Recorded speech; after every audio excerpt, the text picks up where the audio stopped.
Yes, salamat kaayo, Mr. Chair. Magandang umaga po. Nagpapasalamat ako sa ating chair dahil una nating maririnig ang kwento ng mga biktima at naulila ng war on drugs. Their stories deserve to be heard and should spur us to action. Mga kababayan, dati, walang kagatol-gatol na nangako si President Rodrigo Duterte. Napapatayin niya ang kapwa niya Pilipino.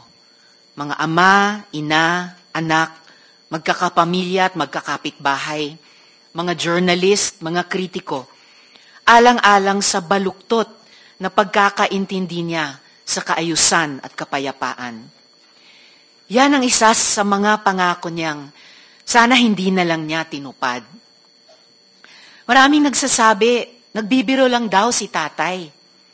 Pero sa ngayon, hindi tayo nandito para magtalo pa kung anong ibig niyang sabihin sa libo-libong beses na sinabi ni President Duterte na papatayin niya tayong mga Pilipino. Today, we will take him at his word.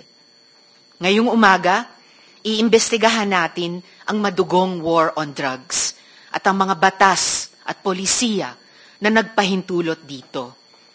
Malaking bagay po ang partisipasyon ni dating Pangulong Duterte bilang chief architect ng gyerang ito.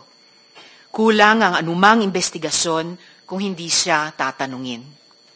Ngunit, hindi ito tungkol lang sa kanya dahil bawat biktima ng EJK at mga naulila nila ay biktima ng sistematikong pang-aabuso. In the end, the perpetrators were even rewarded. Pare-pareho ang resulta ng investigasyon. May organized kill list, summary executions, may mga aligasyon ng planted na ebidensya, hanggang sa nabalot na ng takot ang mga barangay natin.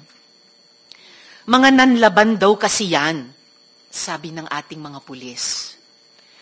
Kung kampanya talaga ito laban sa droga, bakit tinatayang 122 na bata ang napatay, kabilang ang 1 taong gulang na sanggol na walang kamuwang-muwang?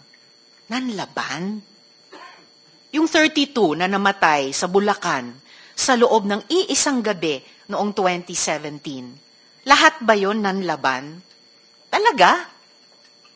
Yung 26 kataong patay sa isang gabi rin noong 2017 sa Maynila naman, nanlaban. Para sa maraming biktima, hindi madali ang manindigan para sa kanilang mga karapatan.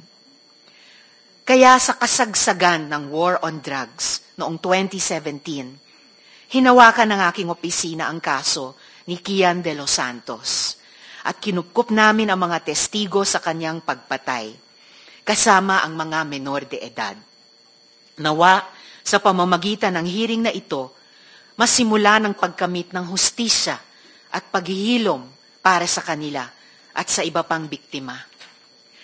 At sa lahat ng nagsasabi na ang war on drugs ay parusa daw para sa mga naliligaw ang landas, my message to you is this: there is no honor in punishment like tokhang.